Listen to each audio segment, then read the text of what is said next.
qualidade de mestre de cerimônia, dou início à solenidade de outorga do título de professor emérito da Faculdade de Filosofia, Letras e Ciências Humanas da Universidade de São Paulo, ao professor Dr. Francisco Maria Cavalcante de Oliveira.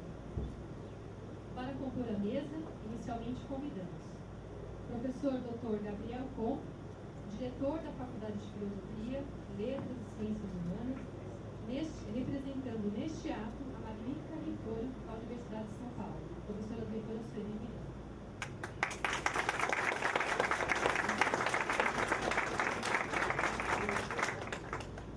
Professora doutora Maria Minda do Nascimento Arruda, chefe do Departamento de Sociologia da Faculdade de Filosofia, Letras e Ciências Humanas da Universidade de São Paulo.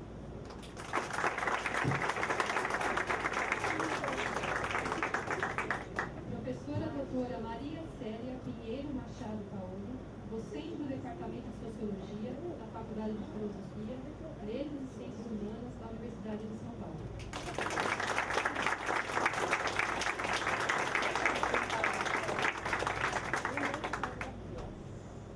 Senhor José Clóvis de Medeiros Lima, assistente acadêmico da Faculdade de Filosofia, Letras e Ciências Humanas da Universidade de São Paulo.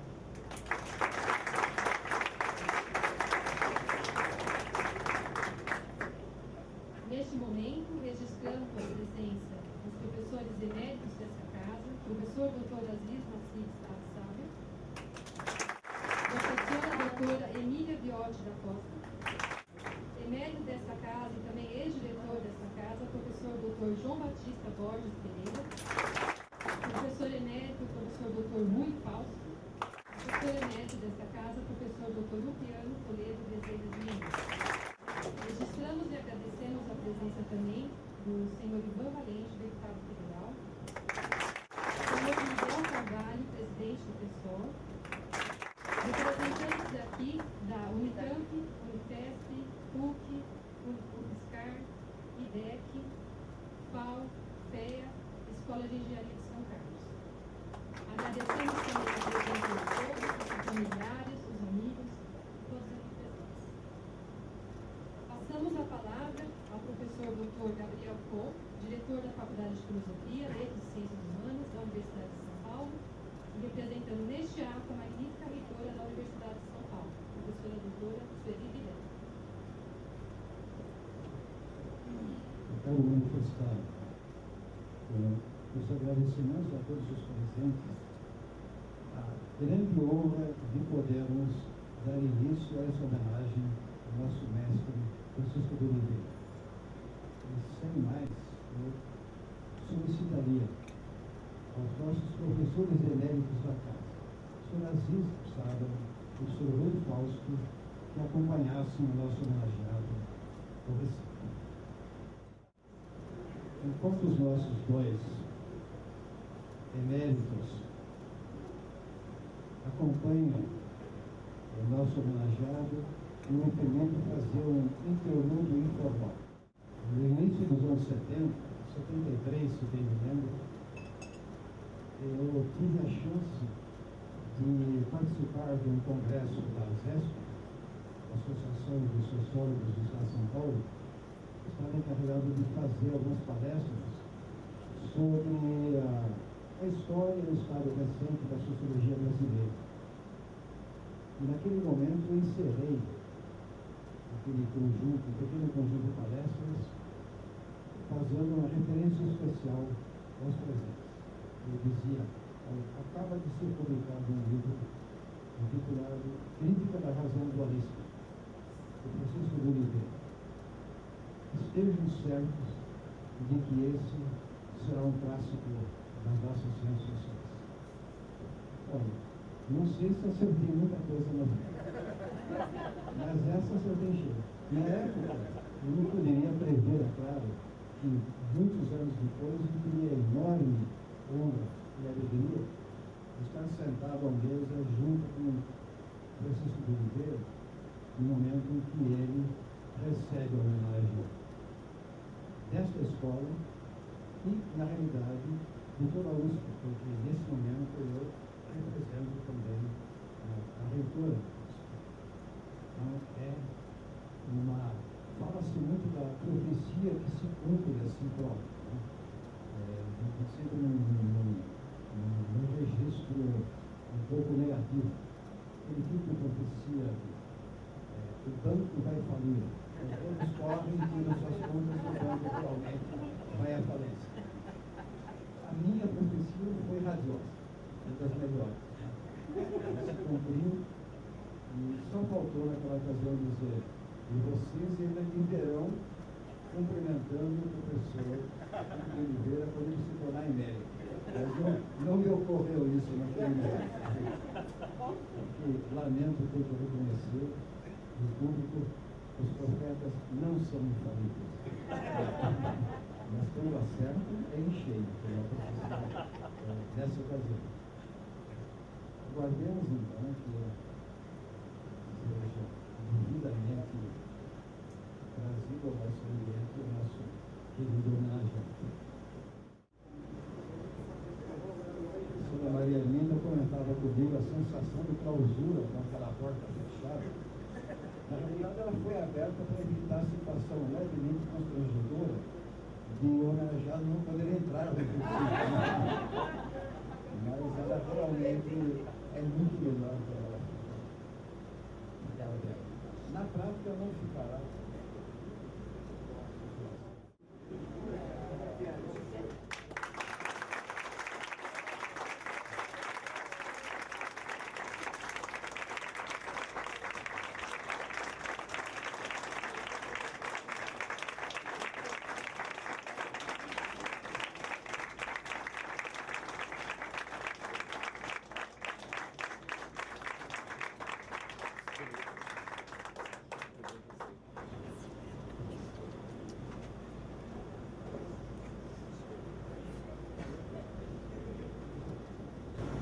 Passamos a palavra ao senhor José Clóvis de Medeiros Lima, assistente técnico de direção para assuntos acadêmicos da Faculdade de Filosofia, Letras e Ciências Humanas da Universidade de São Paulo, e fará a leitura do termo oficial de acordo com o título.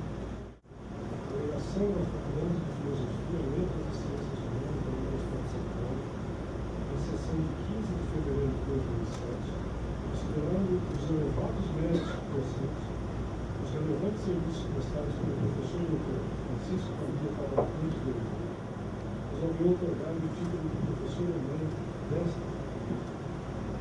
Na data de hoje, em sessão solene, o ilustro senhor professor Dr. Gabriel Ramos, diretor desta faculdade, no uso de suas atribuições legais, nos termos do artigo 93, parágrafo único do Estatuto da Universidade de São Paulo, tendo em vista a deliberação da Congregação assim mencionada, para a entrega ao professor Dr. Francisco Maria Cavalcante de Oliveira, o diploma nos liga ao título. Antes, porém, e após a leitura desse termo, a Ilustríssima Senhora, professora doutora Marcela Pinheiro Machado Paoli, professora do Departamento de Sociologia desta faculdade, saudará, em nome da congregação dessa escola, o professor Francisco Maria Cavalcante de Oliveira. Para constar, eu, José Clóvis de Medeiros Lima, assistente da Direção para Assuntos Acadêmicos, claro, o presente termo será assinado pelo presidente da sessão, professor Dr. Gabriel Campos, diretor da escola, pelo homenageado e pelas demais autoridades controladoras dos países. São Paulo, 28 dias do mês de agosto do ano de 2020.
doutora Maria Arminda do Nascimento Dutra, chefe do Departamento de Sociologia da Faculdade de Filosofia, Letras e Ciências Humanas da Universidade de São Paulo.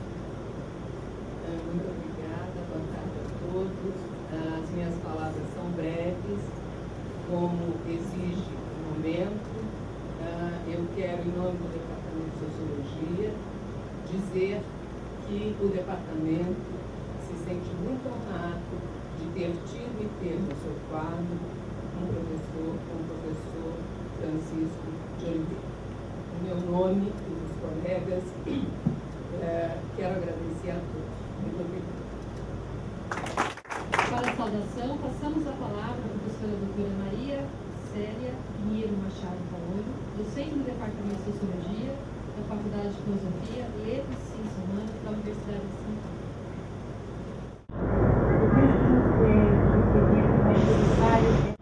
Dizer da minha enorme alegria e do privilégio de hoje fazer a saudação do Chico, que é uma pessoa que não apenas gosto muito, é uma pessoa que eu admiro profundamente, todos vocês. O fato, portanto, de eu ter sido escolhida, quando ele disse que vai ser minha madrinha, eu ainda contente, madrinha de ninguém. Finalmente eu consigo estrear na função de madrinha no mais alto nível que alguém possa pensar. Então, eu me dediquei essa semana a uma tarefa fantástica, muito boa, que é tentar ler a trajetória do Chico, seus textos, os seus temas, as suas críticas. E acho que na hora que eu acabei, eu não acabei, porque a produção do Chico é enorme, mas enfim, já foi para ver esse campo. Eu fiquei parada olhando no momento em que eu vi o texto, a sequência, a sequência de todos os textos, eu fiquei parada, admirada de algo que eu já sabia, mas que acho que não viveu na universidade a gente pensa, que é uma produção de uma inteligência de mim tão grande e que caminha segundo exatamente os acontecimentos da própria história, que me deixa um pouco sem palavras. Eu pensei assim, como é que eu vou dizer isso? Parece retórico, mas não é retórico, pelo contrário. Eu aprendi muito ao reler esses textos do Chico, a trajetória dele. E aí eu fiz, acho que frente a isso eu não tinha lá mais muito o que fazer, a não ser tentar passar para vocês esse meu maravilhamento com essa trajetória. Né?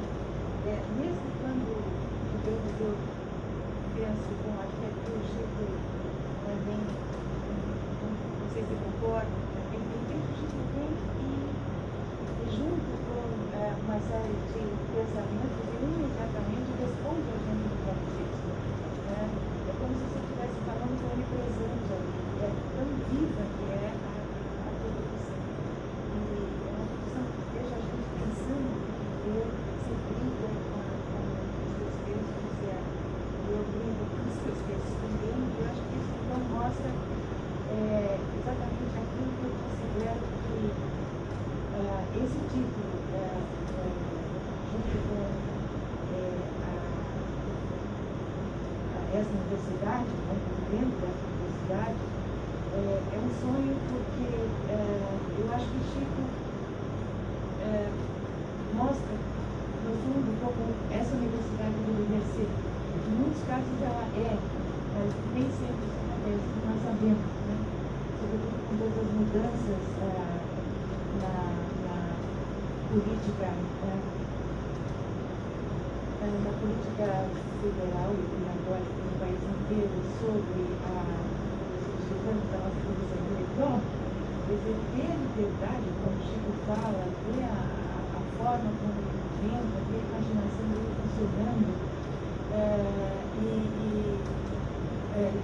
mesmo estando, digamos, ele trabalhando sozinho, quer dizer, brigando e concordando com ele ao mesmo tempo, sobre os textos dele, é uma experiência notável. Já de cara já agradeço a você por eles estão tão bem demonstrado, tão bem, no fundo, eu acho que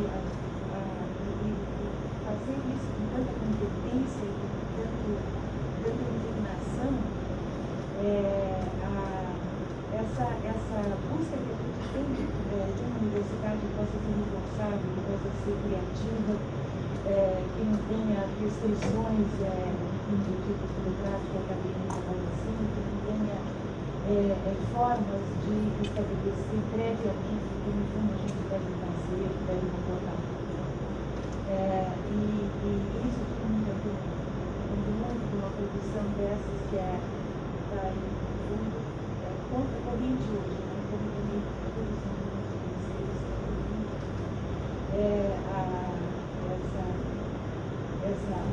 esse prazer que dá, no fundo, em ter especificamente, por exemplo, um intelectual trabalhando de verdade, autêntico, né? Trabalhando com as coisas com as quais se interessa trabalhar. Então eu fiquei um pouco em dúvida, por exemplo, tudo isso, que eu dizer, puxa, que difícil.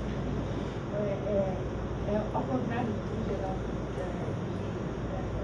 cerimônias internacionais, eu estava bem interessada que era difícil dizer que eu gostaria isso, eu gostaria aquilo, para elogiar, porque tudo é elogiado, né? Porque tudo caminha no próprio ritmo do tempo que a gente trabalha, no ritmo do tempo, das coisas que ele passou na vida, da forma como, enfim, ele sempre está produzindo uma inteligência das peças. E a partir daí, então, eu selecionei alguns tópicos que me são os mais próximos, que eu entendo mais na produção e que formam, no fundo, o que eu considero, acho que as coisas que mais me tocaram ao longo do tempo. Não sei se seria a sua escolha, mas para mim, essa observação, eu acho que fica mais fácil mostrar quais são as minhas escolhas dentro disso do que tentar, evidentemente, dar conta dessa produção curiosa que também dá conta de toda essa oportunidade de encontrar as coisas. Então, a primeira coisa que eu selecionei, mas do Chico, muitas obras, na verdade, eu não selecionei a primeira coisa a partir da obra, mas eu selecionei o primeiro impacto quando eu vi Chico de Oliveira nessa universidade. E quando finalmente nós constituímos um esforço conjunto do CND, do Centro de Estudos de Direito da Cidadania. Mas a primeira vez que esse centro, enfim, os seus 8 pesquisadores de então, se sentou, todos eles extremamente diferentes, de lugares e profissões diferentes, e vi ele então debater com esse recém-fundado grupo de pesquisadores. Eu anotei um famoso caderno que eu tive, que anotava tudo, acho que o Chico lembra, que ficava assim, ele falava pela boca, ficava para fazer as atas, digamos assim, formais, né, das nossas reuniões. E eu também li esse caderno, eu acho. E o que mais me impressionou não era apenas o brilhantismo das ideias ancoradas no seu enorme conhecimento e erudição, mas a capacidade que Chico tinha de ancorar o seu discurso digamos, ao próprio pluralismo de ideias com as quais estavam circulando no centro, né? Isso, na época, então, nós estávamos construindo uma tarefa bastante urgente e que tinha a ver com elucidar um mundo onde a política se sagrada, interpretações, isso foi no começo do milênio, né? E interpretações, digamos assim, para dizer claramente, um termo tão estúpido sobre as promessas do novo milênio. O Chico operava todos os deslocamentos da discussão com uma firmeza e com uma delicadeza, com respeito pela diversidade do próprio grupo, e o seu interesse era intelectual, era por ele ouvia cada coisa que os pesquisadores diziam, né? E imediatamente era uma debate proposto uma outra via de entendimento. Isso era tão rápido que era quase na sua própria escuta, e como se essa escuta aparecesse diretamente dentro dos nossos dilemas e imediatamente nós repetíssemos em tudo, que até então a gente sabia sobre o assunto da própria pesquisa, e o Chico já vinha propondo uma nova via de debate, e isso daí eliminava o grupo. Eu acho que isso foi algo que continuou com o Chico, nas nossas reuniões todas, quando a gente se debate, depois dos novos membros da CID, no momento que a gente debate e fala, que diz é assim, não é assim, e há uma certa aflição de se entender um mundo que ainda não está muito claro para ninguém, para a mudança, o Chico, portanto, vem com essa sua iluminação e imediatamente a partir dela nós todos começamos a pensar de novo. Eu acho isso uma coisa fantástica. Eu creio que Mariana Chauí descreveu melhor do que eu essa capacidade que o Chico tem de intervir em momentos em que as nossas explicações falham, naqueles momentos onde tem um tempo de mudança histórica então a desorientação toma conta e exatamente aí que o Chico vem intervindo dessa maneira luminosa. E também, por outro lado, o Chico antecipa uma compreensão de entender que tem uma sua extraordinária experiência de vida e as obras todas que ele escreveu sobre o São Pedro, que se sucederam no correr de tempos, a maioria deles tempos sombrios, ou seja, as apostas realmente que foram feitas, não por ele apenas, que ele publicizou em Portugal, propostas que poderiam ter sido criadas para que se retomasse um certo controle das coisas, para que se retomasse um certo fundamento das mudanças do país, e que nem sempre deram certo, nós sabemos, nós levamos algum tempo que o Chico, creio que na produção do Chico se avisou seu compromisso com o entendimento e com a integração. O que mais também encanta o Chico é que essas coisas não só ocorrem no âmbito da universidade, mas se espalham também pelo espaço público. O Chico é um intelectual público e que diz suas ideias pelos jornais, pelas inúmeras entrevistas que vocês postam, entrevistas que você já teve na vida, e essa função do intelectual público é exatamente essa função que gera o debate. Ele não tem medo de pensar, ele não tem medo de publicar. Se é para colocar algo com que ele não concorda, seja com seus pares de hoje, ou seja com seus pares de ontem, em outros espaços, Chico amplifica esse debate e, cá entre nós, exatamente, faz provocações grandes e divertidas,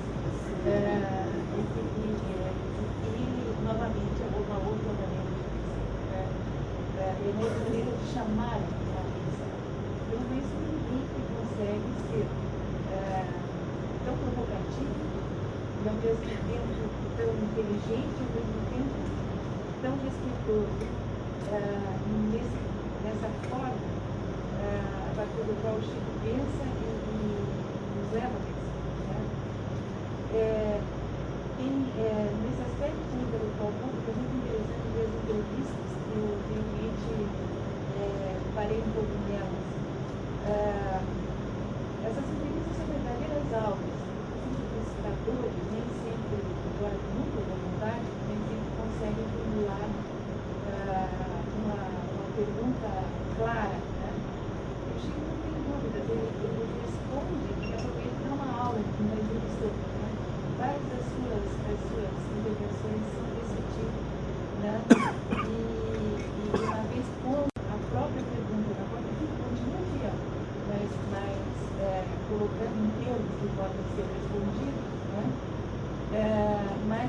deixam os entrevistadores saudavelmente perplexos, que acabam, enfim,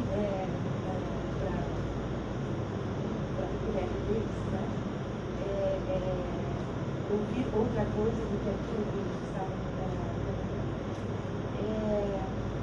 Chico tem uma coisa aí, para um assunto mais sério, que eu acho que nos une todos, sentido, que é uma fidelidade à existência da política, um verdadeiro conhecimento dos rumos da política hoje, uma prontidão quase militante que ele tem intelectualmente de mostrar que a política não pode mais ficar irrelevante, sobretudo a grande tese que ele tem sobre isso. Eu acho que ela tem desde aquela política central, a política não pode ser substituída pela economia, né, como nós dissemos. E essa dissolução da política, eu acho que tem uma incidência muito grande, que Chico não exagera quando ele fala desse efeito devastador, entre suas inúmeras consequências, como Chico sempre repete, a substituição da política pela economia, ou o desprezo pela própria política, pode acabar em várias crises que, quando aparecem, não há mais meios de debater. Mais ainda, eu acho que a obra do Chico mostra, ainda dentro dessa tese, e acompanha, né, essa obra acompanha, ainda dentro dessa tese, como é possível se construir, na verdade, uma política que tivesse a medida a partir da qual nós possamos pensar e ver o que é essa política, não apenas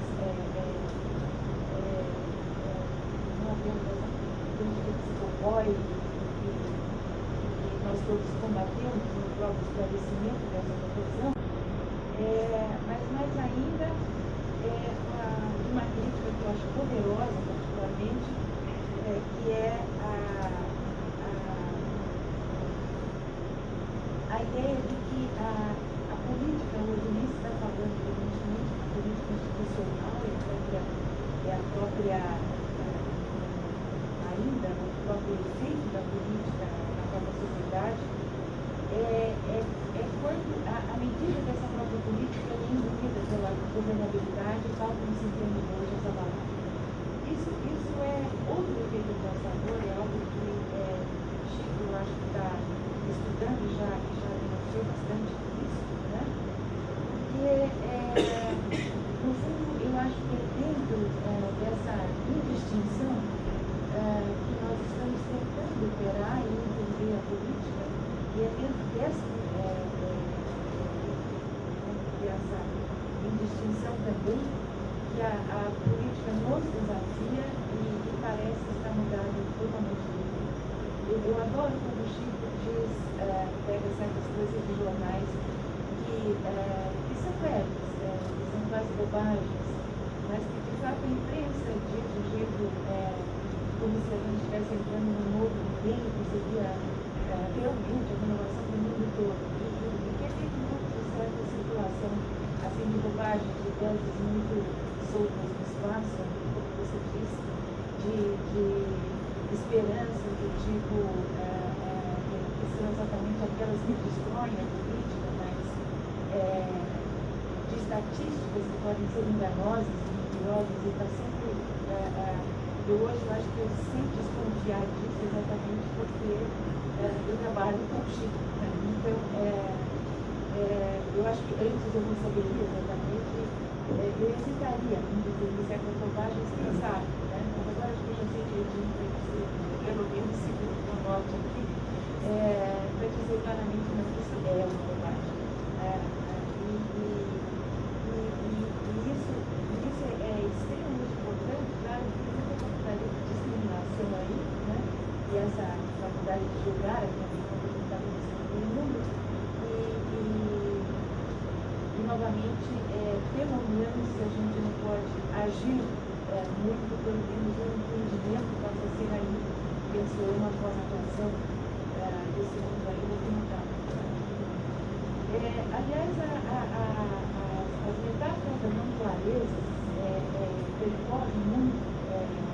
trabalho do Chico. Né?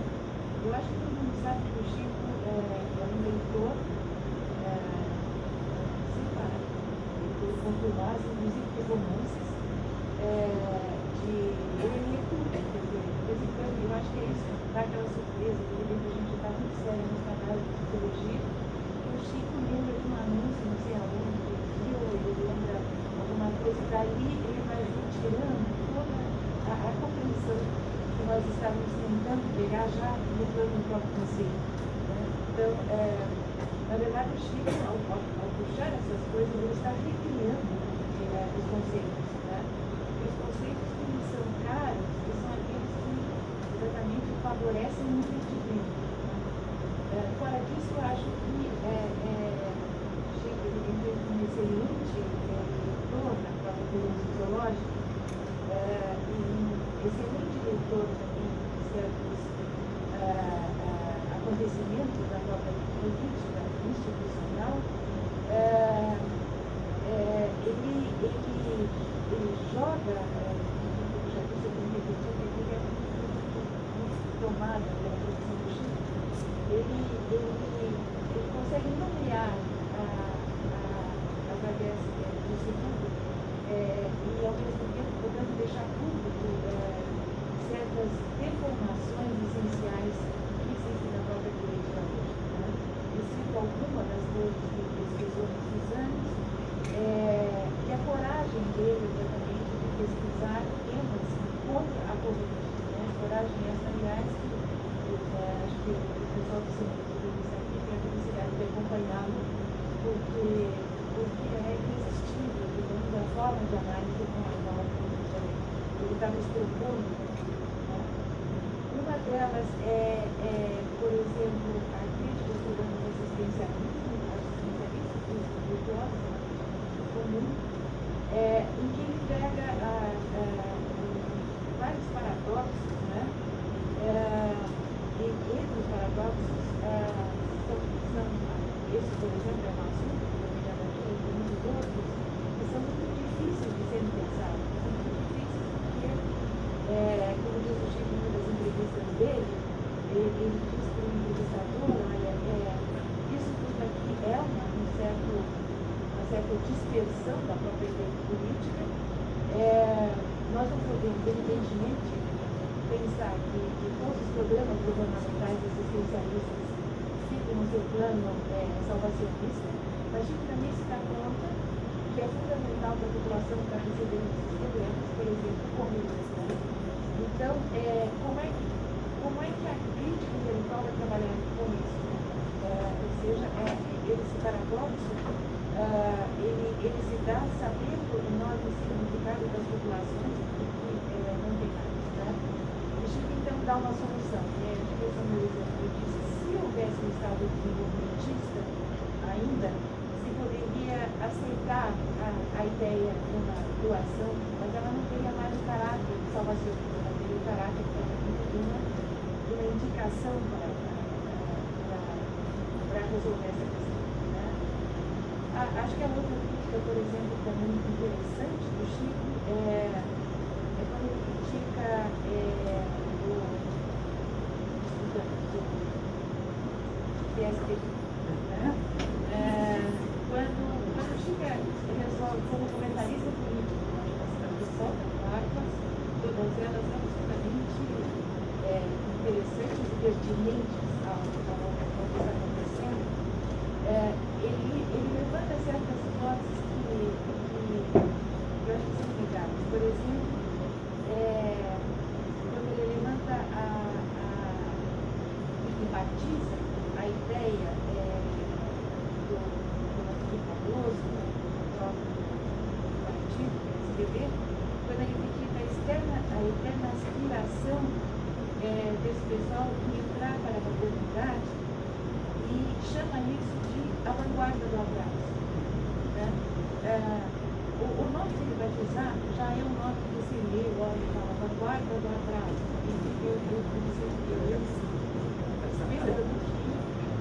O que é isso? Como quando ele inventou o olho de maluco, né? Como da mesma forma que está tentando agora, que nós todos, a hegemonia às avessas. Então, ele está trabalhando, é uma coisa que eu acho que o Roberto já disse uma vez, que o Chico é um mestre da dialética, né? Eu sei que essas novas tipos já são. Porque eles vão trabalhando com uma certa negatividade para dentro dela ocorrer um momento de criação. Isso é uma coisa fantástica. Né? Ou seja, é uma coisa, novamente, acho que isso que eu do Roberto, é uma coisa espantosa que já tem um protagonista, pelo menos desde a crítica da razão dualista. Enquanto todo mundo chorava, um país que estava falindo, estava cheio de problemas, estava resolvendo as coisas só militar, né, com toda a questão ecológica do meio ambiente, da igualdade das cotas, etc. Ela estava transformando e há pedaços seríssimos aí dentro do livro, né? Mas o Chico, eu acho que continuaria dizendo, quando a miséria do pensamento ou a miséria da ganância vai destruindo o país, enfim, prometia uma outra história, o Chico dizia, não é muito que por uma operação dialética a coisa fica à mostra, e a mostra já é um meio de você começar efetivamente a entender do que se trata do mundo, né? Para não falar, é claro, você também não falou, para não falar que certos outros livros dele, o Chico tem um marxismo renovado. Esse marxismo renovado é fantástico. Eu acho que eu já vi o Chico muito bravo com pessoas que têm uma decisão mais endurecida, né? E realmente tentar de novo convencê-los que já que são marxistas, pelo menos que pensem direito, pensem com história e pensem com todas as relações. Esse modo, digamos, de nomear é um modo que em si mesmo já se impacta inteiro, me parece, e portanto, a forma como o Chico trabalha esse fio dialético nos seus trabalhos mostra que ele consegue renovar o próprio marxismo. Né? Essa renovação inteira uma coisa fantástica. Acho que todas as pessoas que conhecem, por exemplo, poderiam entrar como um brilho com quem ele produz. E mesmo a questão, as outras questões que ele pôs na forma antes, né? A hegemonia às avessas, o Lula como anti-mito, exatamente, que impede efetivamente que a política se encontre, se resolva, tal como ela ainda promete.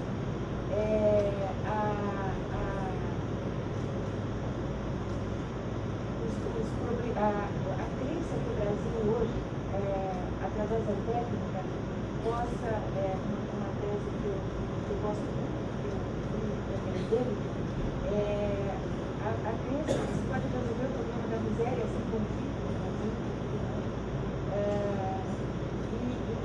E obviamente, portanto, a crença de que haverá uma política que não vai mexer com os interesses instituídos. Ora, Chico é mais de frente, né? Como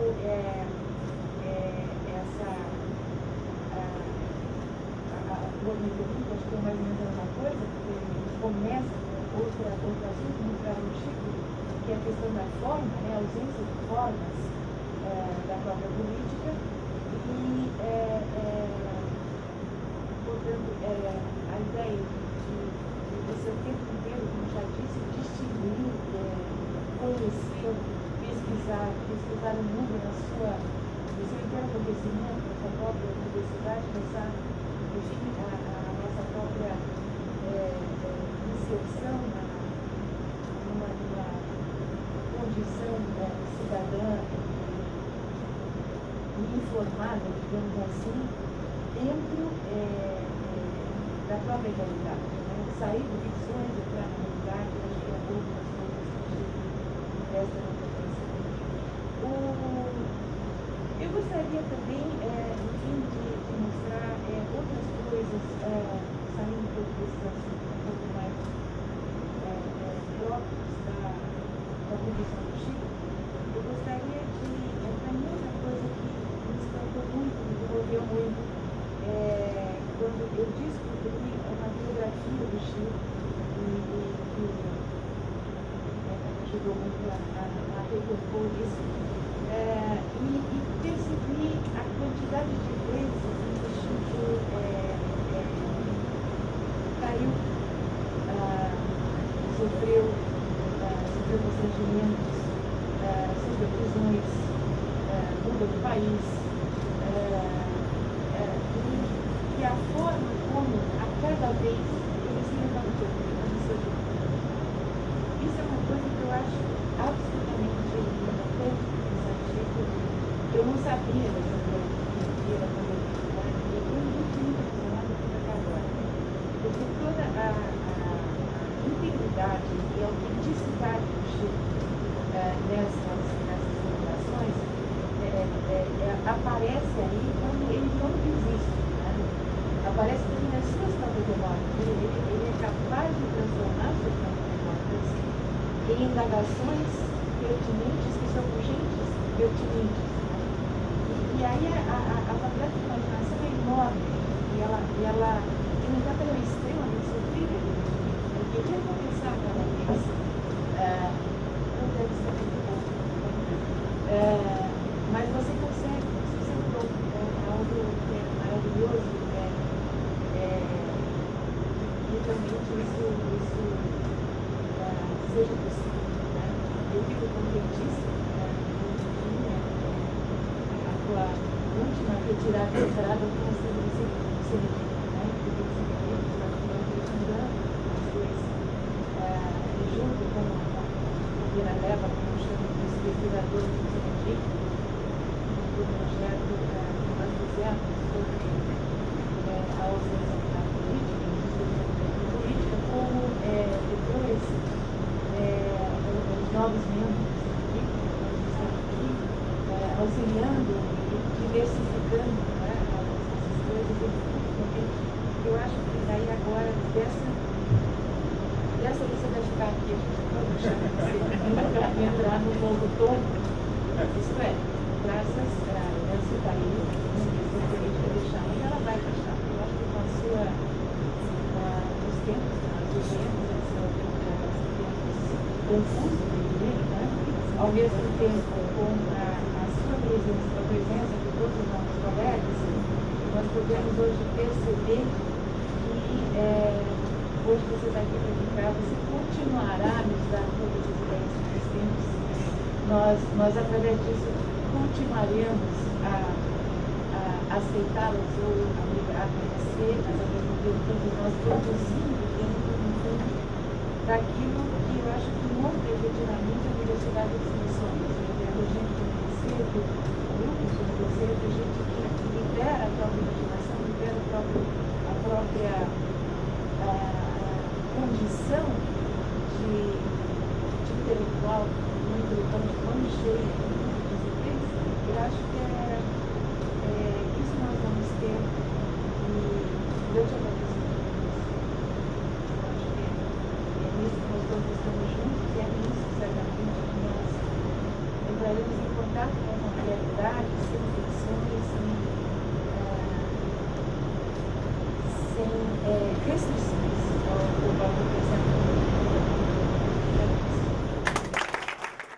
Neste momento, o professor Dr. Gabriel Kohn, diretor da Faculdade de Filosofia, Letras e Ciências Humanas da Universidade de São Paulo, fará a entrega do diploma do título outorgado pela congregação desta faculdade ao professor Dr. Francisco Maria Cavalcante de Oliveira.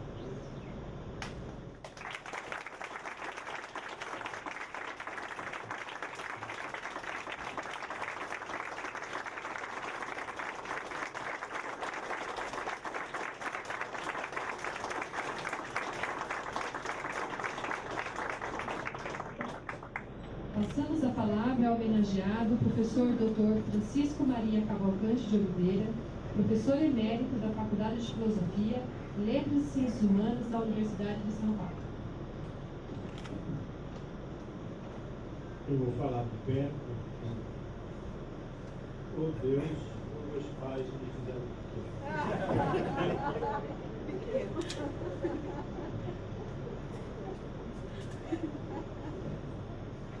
professor Gabriel, diretor desta caros membros da congregação,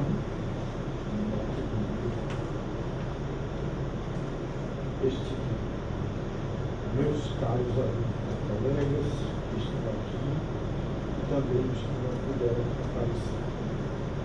Minha querida professora Maria Linda, diretora de Economia. Vocês devem estranhar até do jeito que eu estou vestido. Pois não sou muito dado a solenidades. E algumas podem me comover até fazer descumprir o mandato que minha terra se ensina aos pequenos, quando não chora. Não sei se resistirei, portanto, perdoe se em algum momento vier a constranger-os. Esta solenidade me é particularmente cara, pois me diz que minha faculdade valoriza meu precário trabalho social. Sou um espião tardio,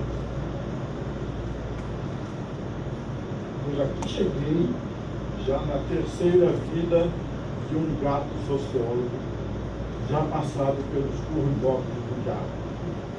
Dizem que os gatos têm 7 vidas.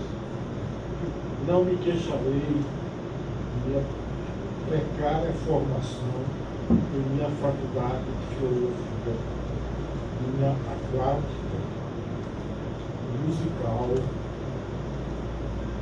bela e pobre cidade do Recife. Certamente eu teria sido o melhor sociólogo se formado por essa faculdade, por Florestan Fernandes e Antônio Cândido, demiurgos de sociólogos e críticos literários.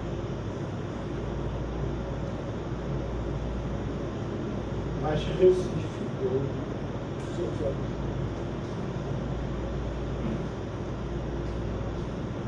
Presente. E esta foi minha maior aquisição. Na verdade, foram queridos amigos que entraram para a universidade na mesma época que me apresentaram a criação civilizatória e emancipatória mais importante da moderna história do mundo. Embora tardio, direi com Tom Jobim em Samba do Avião. Minha alma canta. Quando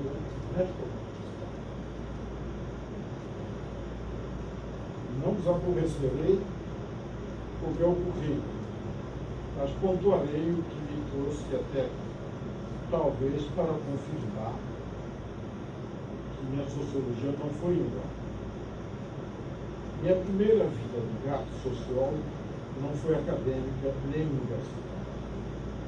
Deu-se em Recife, trabalhando ao lado de Celso Furtado em 5 intensíssimos anos, que me deram uma lição de civismo, dizer isso, sem respeito humano, e de república.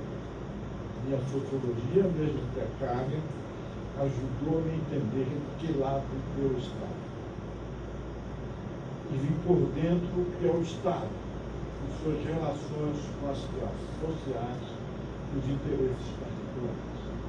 Isto no Nordeste, onde estas relações eram paradigmáticas do velho patrimonialismo brasileiro, que estranhamente deixou de ser apanagem no Nordeste atrasado, na verdade, como estigma nacional, como bem sabia Sérgio Buarque de Holanda.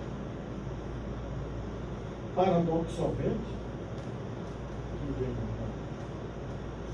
na variação da dialética, o golpe militar de 64 salvou-me de uma exitosa carreira na alta burocracia do Estado brasileiro. Mas custou muito caro ao povo brasileiro e foi a derrota pior de nossas melhores espolidades democráticas. Depois de breve passagem pela burocracia internacional da assessoria, que alguns mais irônicos chamam de trotuar internacional, com o protesto, diga-se, das mulheres damas da noite, onde minha sociologia me avisou que modelos econômicos bem construídos não transformariam sociedades plasmadas por oligarquias cruéis, como as da América Central, aterrisei pela segunda vez em São Paulo. Dessa vez fiquei. Resumindo, em 70, entrei no SEBRAP pelas mãos generosas de Otaviano e fiquei lá por 25 anos. Foi minha segunda vida de gato social. Como não sou historiador soviético, não faço releituras anacrônicas. Foi uma segunda vida e tanto. Como sociólogo, desta vez, o enriquecimento foi imenso. Contei com a generosidade de muitos, alguns dos quais, depois, discordei de suas opções políticas, como o ex-presidente Fernando Henrique e de José Fujimori, por exemplo. Mas tive deles e dos outros que formavam o SEBRAP à época, Reginaldo Prandi, professor desta casa, Antônio Fábio Perus, professor desta casa, Juarez Luiz Brandão Lopes, que foi professor desta casa, Álvaro Comim, que ainda está nesta casa, Paulo Singer, que é o próximo, espero, daqui a 30, 50 anos, a Igreja Católica vá santificá-lo, voltando à velha tradição católica. Os primeiros santos eram judeus. Os meus saudosos, Vinícius Caldeira Branco e Cândido Portão. Tantos outros que deram ao SEBRAP uma presença e uma iluminação decisivos. Tenho, pois, uma relação visceral com minha faculdade muito antes de fazer parte de seu corpo docente. Para utilizar a classificação do Buraboy, mergulhei de cabeça na sociologia profissional, na sociologia crítica e na sociologia pública. Reformei-me como sociólogo. Atuei em todas as áreas, todos os campos, todos os momentos, todos os instrumentos, utilizando minha sociologia, desta vez enriquecida pela experiência do SEBRAP. Até jornal fiz, e um deles, o Amanhã, só saiu uma vez. Só teve um hoje e nunca. Atuei aí, provavelmente, ao avaliar essa perspectiva, minha percepção sociológica certamente falhou. Bom, como eu disse hoje, nem tudo é perfeito. Atuei, como recomenda Gramsci, uma das minhas melhores aquisições, claro, em todo o nível de Carlos Nelson e do Bernardo Viana, mas uma das minhas melhores aquisições no campo dos marxismos, travando uma constante guerra de posições. Talvez porque minha sociologia profissional seja insuficiente para fazer uma obra mais consistente. O que não foi o caso, eu digo, né? do pequeno grande sábio, posto que para ele era a ditadura fascista que o obrigava a essa guerra de posições. Em 1988, trazido pelas mãos de minhas queridas professoras Eva Blay, Irene Cardoso e Aparecida Oliveira, indicada por meu querido Flávio Perucci, entrei nesta faculdade. E então cantei com Tom Jobim. No meu apartamento encontrei a melhor acolhida e eu que pensava ser um gato escaldado, reformei-me pela segunda vez. Como se vê, sou reformista por vocação. Deram-me todas as chances. Em 92, fizeram-me professor titular. Aqui, cantaram uma velha anedota, que já contei aqui assim. É muito para o padre Anselmo. Padre velho, cansado, dos sertões do Pernambuco, já sem fé, batida tão surrada quanto sua fé, e o velho burrico para atender às almas em extremo unção. A noite da canção. Do sertão, ele é chamado para salvar uma alma. E vai, e ao chegar lá, ao invés da morte, encontra uma belíssima mulher. Ariano Suassuna vivia uma mulher vestida de sol.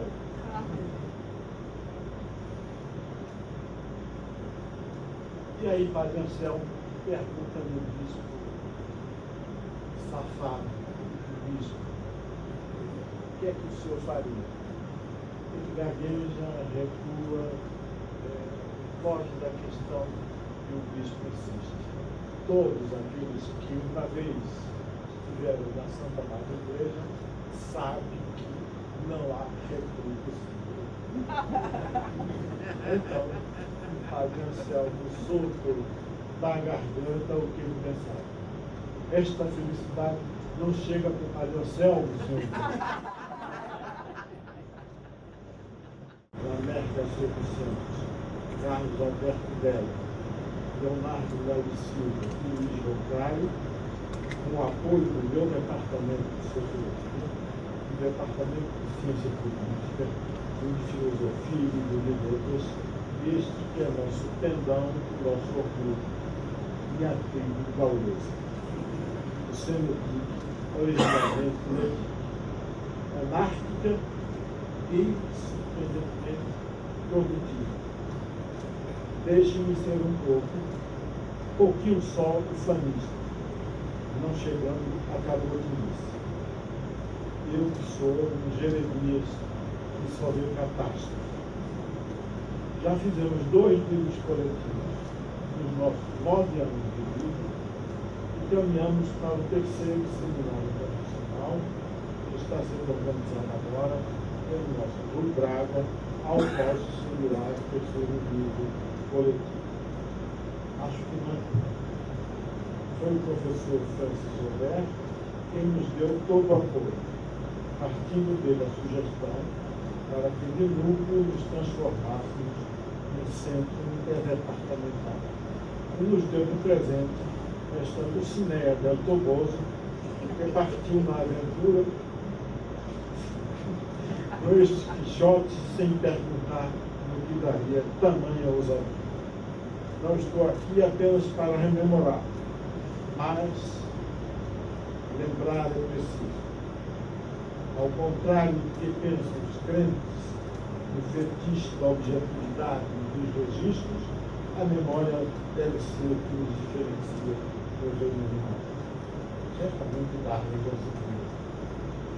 Mas as vítimas do Holocausto só dispunham da memória para que o humano não conhecesse a tragédia e aprendesse com isso.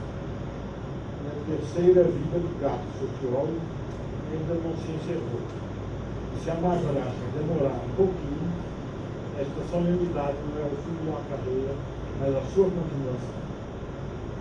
Estamos empenhados agora no NEBIC, no CNEBIC, novo projeto temático, com o apoio de certo, discreto do CNPq, conduzido por mim próprio, pela montadoria de Sibeli e pela montadoria de Joana Barros, aluna de doutorado desta família. E agora com a firme direção de Rui. Trata-se de investigar novas formas de dominação do capitalismo globalizado, principalmente as que estão ocorrendo na periferia industrializada, isto é, Brasil e África do Sul. Para isso, faz-se necessário enfrentar os desafios contemporâneos para um revigoramento das sociologias pública e crítica, ainda me servindo por agora. Pois o novo enigma parece desafiar toda a racionalidade. Partidos e lideranças profundamente comprometidos com o anti-apartheid, que a África do Sul construiu explicitamente a partir dos anos 40. E o Brasil, sutilmente, como é nossa especialidade, desde a abolição. Ao chegarem ao poder, transformam-se no seu contrário. Sei que muitos aqui e lá fora não concordarão, mas é preciso ver os novos fenômenos sem nos espantarmos com sua irreverência canônica. Sei que as grandes narrativas histórico-sociológicas estão em desprestígio, que o minimalismo virou não apenas estilo musical, que o neoliberalismo adotou a tese victoriana de que a história já se encerrou. Mas nossa sociologia diz o contrário. Diz que, em termos globais, faz-se necessário urgente mesmo um revigoramento sociológico capaz de captar e conhecer novo mundo. E o Brasil, como um dos paradigmas dessa dominação às avessas, pede com urgência nosso engajamento numa nova sociologia crítica, uma nova sociologia pública, uma nova sociologia profissional. Pois certamente a escala dos acontecimentos e sua complexidade não se revelam com nossos atuais microscópios e nossos bisturis sociológicos podem estar sem corte, sem dramatizar em excesso, que este salão pode não acolher. Faltaremos ao compromisso cívico e científico se olharmos apenas superficialmente a nova realidade. Não foi assim que nossos clássicos viram o homem cordial, colônia como negócio, o escravismo como dominação de todos, até escandalizando os cânones, sem a pretensão de estar no mesmo plano, mas com a pretensão de seguir os passos audaciosos por uma universidade pública, gratuita, laica e democrática. Muito obrigado.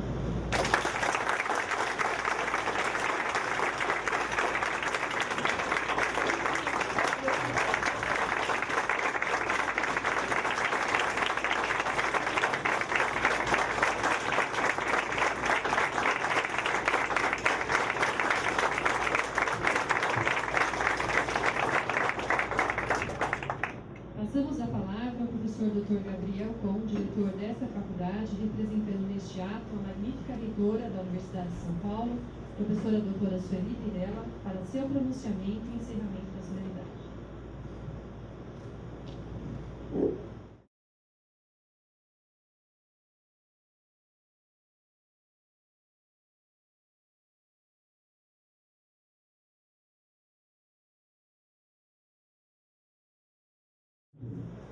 O nosso mestre Francisco de Oliveira é amado por essa casa, há por parte dos funcionários da casa, por parte dos estudantes da casa, interesse em se manifestarem aqui no público.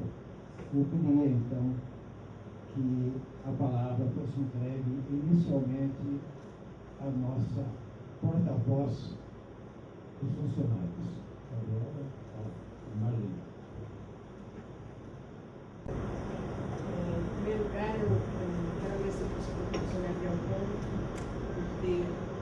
quebrado o protocolo e permitido que eu me manifestasse. Em nome dos funcionários da nossa faculdade, eu pedi para falar, para manifestar ao professor Francisco de Oliveira o nosso carinho, admiração e gratidão por seu apoio inúmeras vezes, seu carinho, seu respeito pelos funcionários. É isso, na verdade, que eu gostaria de dizer. Muito obrigada, professor. Nós gostamos muito do senhor e agradecemos toda a sua atenção para o conosco. E agora, quem vai falar com os estudantes? Boa tarde a todos e todas. Eu sou Roberta, sou aluna de Ciências Sociais do segundo ano. Venho aqui representando todos os centros acadêmicos da FEFELESH e o Diretório Central dos Estudantes também. Mais especialmente ainda para nós, do Centro Acadêmico das Ciências Sociais, do CEUPES. É uma grande alegria estar nessa homenagem, poder vir a público a falar como os estudantes acham esse momento muito especial. O professor Chico, que sempre dedicou e dedica a sua vida à sociologia engajada, como diz o Gramsci, intelectual orgânico, manteve ao longo de sua trajetória uma inegável coerência política e luta militante. E saiba, mestre, só obra na academia e militância incansável, em busca de uma outra sociedade socialista, nos inspira. Seguiremos seus passos, sempre na luta, porque a história não acabou. Parabéns, professor, merecidamente, independente da estatura, um grande homem com uma grande obra e um exemplo para a sociedade brasileira e uma inspiração para todos nós da juventude, para todos que virão. Resta, então, em nome de todos nós, aqui reunidos, mais uma vez cumprimentar o nosso querido mestre Francisco de Oliveira e dar por encerrada essa sessão para que ele possa recomeçar aí a sua obra.